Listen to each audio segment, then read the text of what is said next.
ginagawa mo?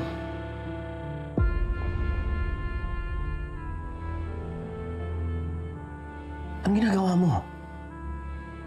Ha? Ewan ko sa'yo. Di ba dapat ako yung nagtatanong yan? Ha? Ano? Lasing ka na ba? Di ba gusto mo rin naman? Hindi ko gusto yun. Mahal ko si Gina, di ko siya lulukohin. Para namang hindi ko mahal si Robert. Ang OA mo naman. Kiss lang yun. Hindi naman nakakamatay yun. Tsaka, ikaw rin namang may kasalanan eh. Anong kasalanan ko dun? Payami ka kasi. Kala mo ba hindi ko napapansin? Yung mga tingin mo sa akin. Tapos ngayon, nakit mo ako.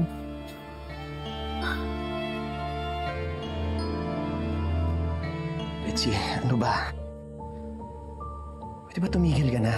Nababaliw ka ba? Umalis ka na dito. Pinapalayas mo ba ako sa sarili kong bahay? Relax. At yung sa kiss, huwag mo nang palakihin yun. Wala lang sa akin yun. Kapag nagsumbong ka, damay ka din doon. Kaya, kalimutin na natin yun. Okay?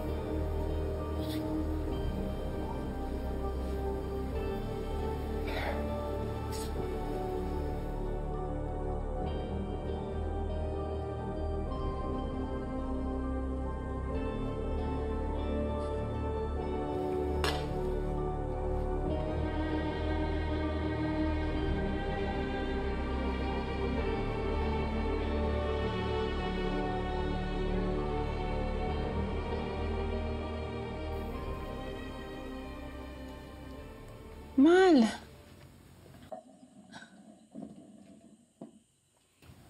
Ano nangyari sa'yo? Akala ko kuha ka ng beer sa kitchen. Inubos ko na rin. Mal, akala ko ba papakilala mo ako sa tatay mo at sa kapatid mo?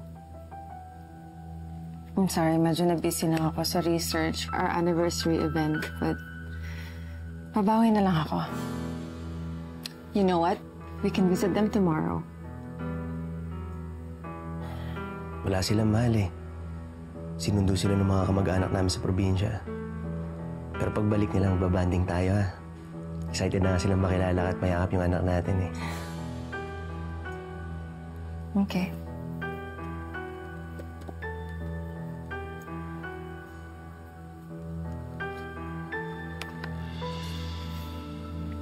Mal, okay ka lang ba talaga? Ngayon na kita nakita uminom ulit. Walang problema, mahal ko. At kung may darating man at kakaharapin tayo, hindi yun makakasira sa pagsasama natin. Yan ang pangako ko sa'yo bilang asawa mo at sa daddy mo bilang manugang niya. Wala akong gagawin na ikakasira ng tiwala niyo sa akin.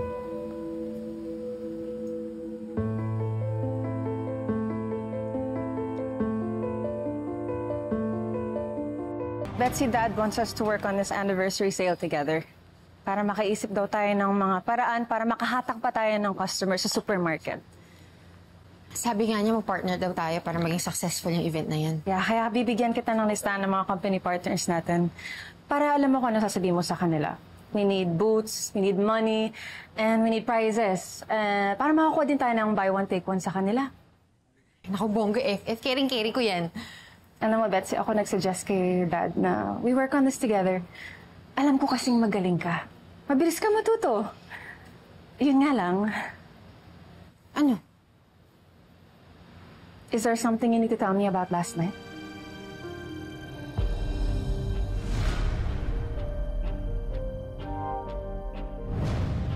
Uy, ba't ang tense mo? Gusto ko lang malaman kung ano pinag-usapan niyo ni Dad. Did he tell you about this? And okay lang ba sa'yo that we work on this together? Oo naman. Alam mo, sabi ko nga sa daddy mo, ang dami ko natututunan sa'yo eh. Galing-galing mo kaya. Magaling ka rin, Betsy. You know, me and my dad believe in you. We believe na may potential ka. Pero hindi pwedeng maulit yung nangyari last time with our employee. Masyadong mainit ulo mo. Lalo na hindi ko pinaalam yun kay Daddy. So I'm gonna give you a manual for our company policies. Gusto ko aralin mo. Para guided ka. You know, you need to learn how to respect our employees. Kahit gaano ka katalino, kagaling, kayaman, kung hindi ka marunong tumrato ng maayos, wala kang kwentang tao. Okay?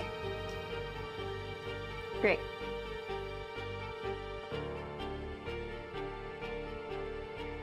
Bida-bidang impakta. Huwag mo akong tratuhin na tauhan mo, Gina. Balang araw, kapag ako ang pumalit sa posisyon ng asawa ko, kakawawain kitang hayop ka.